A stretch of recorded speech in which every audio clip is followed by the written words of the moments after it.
Assalamualaikum warahmatullahi wabarakatuh. Selamat siang. Saya Winnie Rizky Aulia dari kelompok 3 ingin mempresentasikan mengenai masalah sosial. Yang pertama, saya akan menjelaskan pengertian masalah sosial. Jadi, masalah sosial yang berdampak pada masyarakat yang luas dalam ilmu sosiologi disebut sebagai masalah sosial.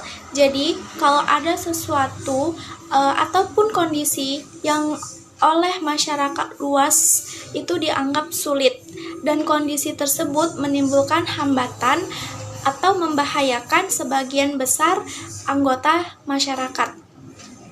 Kondisi itu disebut sebagai masalah sosial. Pertama ada kemiskinan. Kemiskinan adalah suatu keadaan di mana terjadi ketidakmampuan untuk memenuhi kebutuhan dasar seperti makanan, pakaian, tempat tinggal, pendidikan, dan kesehatan. Dan yang kedua adalah kriminalitas. Kriminalitas itu berasal dari bahasa Inggris yaitu crime yang artinya kejahatan. Dalam pandangan sosiologis, kejahatan diartikan sebagai bentuk ucapan dan tingkah laku yang melanggar norma-norma sosial, baik secara ekonomis, politis, maupun sosial psikologis. Dan yang ketiga ada ketidakharmonisan keluarga. Secara sosiologis, bentuk-bentuk ketidakharmonisan keluarga antara lain: yang pertama, sebuah unit keluarga yang tidak lengkap. Dan yang kedua, adanya kekurangan dalam keluarga tersebut, yaitu dalam hal berkomunikasi antar anggota-anggotanya. Yang ketiga, disorganisasi keluarga karena putusnya perkawinan.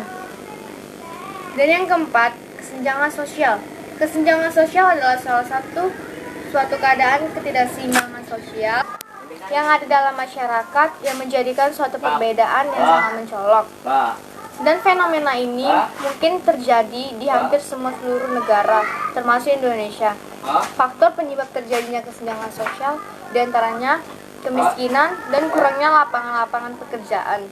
Dan yang kelima ada peperangan. Peperangan merupakan satu bentuk pertentangan dan juga suatu lembaga kemasyarakatan. Peperangan mengakibatkan disorganisasi dalam berbagai aspek kemasyarakatan, baik bagi negara yang keluar sebagai pemenang, apalagi bagi negara yang kalah. Dan yang keenam ada penduduk. Secara umum, penduduk adalah masyarakat yang tinggal yang mendiami suatu wilayah tertentu.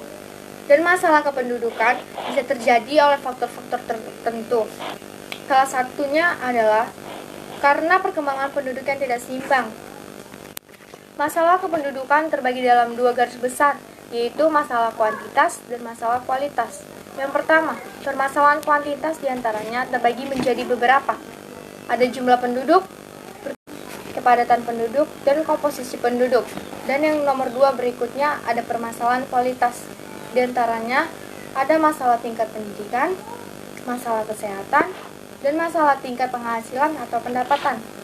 Dan yang terakhir, yang ketujuh adalah jenis masalah kebodohan. Salah satu dampak negatif dari kebodohan adalah orang akan mudah untuk dipengaruhi atau diperalat oleh orang lain. Selain itu, kebodohan akan membawa orang sulit meraih cita-cita yang tinggi. Kebodohan bisa disebabkan oleh faktor pendidikan yang rendah ataupun kurangnya pemerataan pendidikan. Maju dan tidaknya sebuah negara sangat ditentukan oleh kualitas sumber daya manusianya. Maka, jika sebuah negara ingin maju dan menjadi negara yang modern, harus memiliki kualitas sumber daya manusia yang berkualitas. Itu semua hanya bisa diraih melalui sebuah pendidikan. Sekian dari video penjelasan dari jenis-jenis masalah. Syarat-syarat permasalahan sosial: adanya perbedaan antara kenyataan dengan nilai-nilai yang dianut masyarakat setempat. Yang kedua, sumber yang menyebabkan masalah terjadi. Yang ketiga, orang atau masyarakat yang menentukan. 4. Perhatian masyarakat. 5. Kondisinya menuntut agar tidak menghambat atau mencegah masyarakat. Baiklah, selanjutnya kami akan membahas makalah kami yang bertema kemiskinan. Yang pertama, apa maksudnya kemiskinan dan mengapa kemiskinan disebut sebagai masalah sosial? Nah, kemiskinan adalah suatu kendala dalam masyarakat ataupun dalam lingkup yang lebih luas. kemiskinan menjadi masalah sosial karena ketika kemiskinan mulai merambah atau bertambah, angka kriminalitas yang ada akan meningkat. Jadi disebut dengan masalah kemiskinan. Perkenalkan, nama saya Fenisia Hizkiautayan dari kelas 11 IS2. Di sini saya akan mempresentasikan tentang kemiskinan, yaitu pertanyaan nomor 2. Pertanyaan nomor 2 yaitu apakah kriteria miskin menurut Bank Dunia dan BPS, Badan Pusat Statistik? Jawabannya adalah yang pertama, kriteria miskin menurut Bank Dunia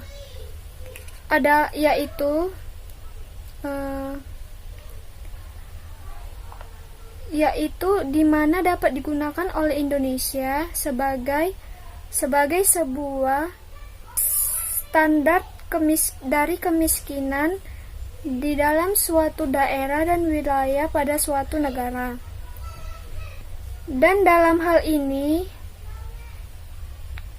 kemiskinan dalam kehidupan sehari-hari selalu berada di bawah sekitar OECD 2 atau dapat dikatakan sekitar 26.000.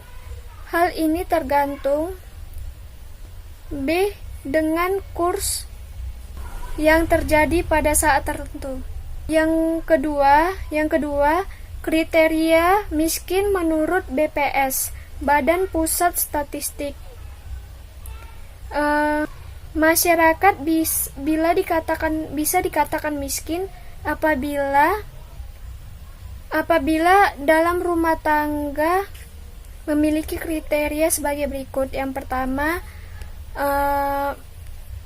bahan bakar minyak yang digunakan untuk memasak sehari-hari, yang arang, kayu, dan minyak tanah. Yang kedua, tidak sanggup membayar biaya pengobatan. Yang ketiga, pendidikan tertinggi dalam rumah tangga, tidak tamat sekolah atau tamat SD, tidak tamat SD atau tidak tamat SD atau dan tidak sekolah. Yang ketiga, tidak memiliki tabungan. Yang keempat, sumber penerangan dalam rumah tangga tidak menggunakan listrik. Yang kelima, rumah terbuat dari kayu, gubuk, bambu, dan rumbia. Yang keenam, sumber air berasal dari sumur. Yang ketujuh, mata air tidak terlindungi, dan yang seterusnya dan sebagainya. Terima kasih penjelasan dari saya. Selamat siang dan terima kasih. Baiklah, saya akan membahas bentuk kemiskinan dan penjelasannya, atau berdasarkan dimensinya, berdasarkan jumlah penyandangnya, dan berdasarkan penyebabnya. Yang pertama, bentuk kemiskinan berdasarkan dimensinya dan penjelasannya, yaitu terbatasnya pendidikan, kurangnya ekonomi yang tidak memadai, dan tidak ada tekad disebabkan oleh faktor keturunan, kurangnya pendidikan, dan banyaknya pengangguran. Yang kedua, ada bentuk kemiskinan berdasarkan penyebabnya dan penjelasannya. Yang pertama yaitu kemiskinan natural, yang dimana keadaan miskin yang dari awal sudah miskin. Contohnya disebabkan oleh faktor alamiah seperti cacat, sakit, lansia, ataupun akibat bencana alam. Yang kedua yaitu kemiskinan kultural, disebabkan oleh gaya hidup, kebiasaan hidup yang bermewah-mewahan, dan budaya ketika masyarakat merasa hidup berkecukupan dan tidak merasa kekurangan. Contohnya malas, boros, dan tidak disiplin. Yang ketiga itu ada kemiskinan struktural, yaitu yang disebabkan oleh faktor-faktor buatan manusia seperti kebijakan ekonomi yang tidak adil, distribusi produksi yang tidak merata, dan korupsi yang cenderung menguntungkan kelompok masyarakat tersebut. Baiklah, yang terakhir ada bentuk kemiskinan berdasarkan jumlah penyandangnya. Yang pertama itu miskin apabila pengeluaran keluarga lebih kecil dari 320 kg nilai tukar per tahun. Yang kedua itu ada miskin sekali bila pengeluaran keluarga lebih kecil daripada 240 kg nilai tukar beras per orang per tahun. Dan terakhir itu ada paling miskin. Nah, apabila pengeluaran keluarga lebih kecil daripada 180 kg nilai tukar beras per tahun atau per orang, maka segitulah yang diberikan pemerintah kepada masyarakat miskin. Kemiskinan merupakan permasalahan utama yang harus dipecahkan. Penanggulangan kemiskinan secara sinergis dan sistematis harus dilakukan agar seluruh warga negara mampu menikmati kehidupan yang bermartabat. Oleh karena itu, sinergi seluruh pemangku kepentingan sangat diperlukan. Program Keluarga Harapan atau PKH. PKH adalah program pelindungan sosial yang memberikan bantuan tinggi kepada rumah tangga sangat miskin atau RTSM, dan bagi anggota keluarga RTS diwajibkan melaksanakan persyaratan dan ketentuan yang telah ditetapkan. Program ini dalam jangka pendek bertujuan mengurangi beban RTSM dan dalam jangka panjang diharapkan dapat memutus mata rantai kemiskinan antar generasi, sehingga generasi berikutnya dapat keluar dari perangkap kemiskinan.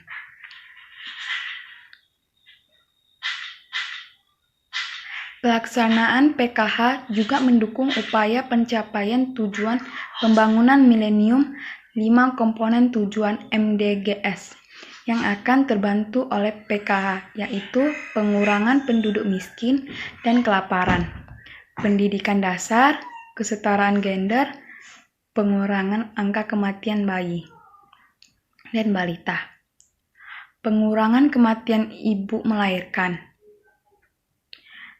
Program Bantuan Siswa Miskin atau BSM, meski dana BOS diharapkan dapat meningkatkan jumlah keikutsertaan peserta didik, tapi faktanya masih tetap saja ada siswa yang putus sekolah dan tidak melanjutkan pendidikan.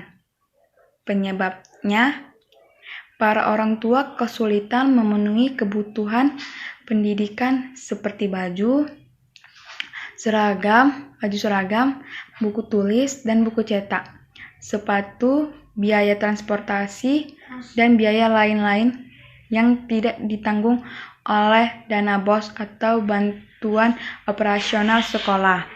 Kebijakan Bantuan Siswa Miskin atau BSM bertujuan agar siswa dari kalangan tidak mampu dapat terus melanjutkan pendidikan di sekolah.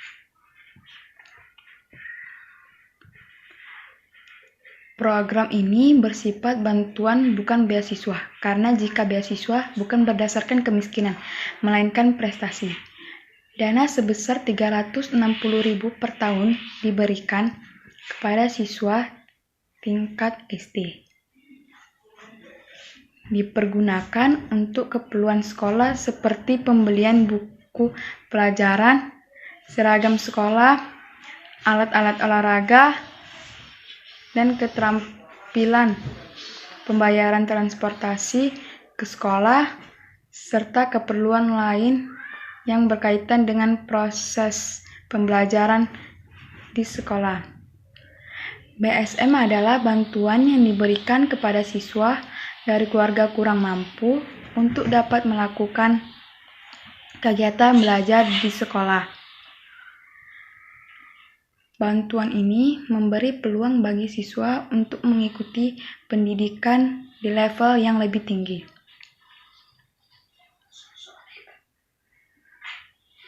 Selain itu, bertujuan untuk mengurangi jumlah siswa putus sekolah akibat permasalahan biaya pendidikan. Program Jaminan Kesehatan Masyarakat Jamkesmas adalah program bantuan sosial untuk pelayanan kesehatan bagi masyarakat miskin dan hampir miskin. Tujuan Jamkesmas adalah meningkatkan akses terhadap masyarakat miskin dan hampir miskin, supaya dapat memperoleh pelayanan kesehatan. Pada saat ini, Jamkesmas melayani 76,4 juta jiwa. Program Nasional Pemberdayaan Masyarakat atau PNPM adalah program nasional dalam wujud kerangka kebijakan sebagai dasar dan acuan pelaksanaan program-program penanggulangan kemiskinan berbasis pemberdayaan masyarakat. PNPM dilaksanakan melalui harmonisasi dan pengembangan sistem serta mekanisme dan prosedur program penyediaan pendampingan dan pendanaan stimulan untuk mendorong prakarsa dan inovasi masyarakat dalam upaya penanggulangan kemiskinan yang berkelanjutan. Program penanggulangan kemiskinan yang berbasis pemberdayaan masyarakat dapat dikategorikan menjadi dua, yakni PNPM inti terdiri dari program atau proyek pemberdayaan masyarakat berbasis kewilayahan yang mencakup PNPM mandiri perdesaan, PNPM mandiri perkotaan, program pengembangan infrastruktur sosial ekonomi wilayah atau PISEW, dan percepatan pembangunan daerah tertinggal dan khusus atau P2TDK. PNPM penguatan terdiri dari program-program pemberdayaan masyarakat berbasis sektor untuk mendukung penanggulangan kemiskinan yang pelaksanaannya terkait pencapaian target sektor tertentu.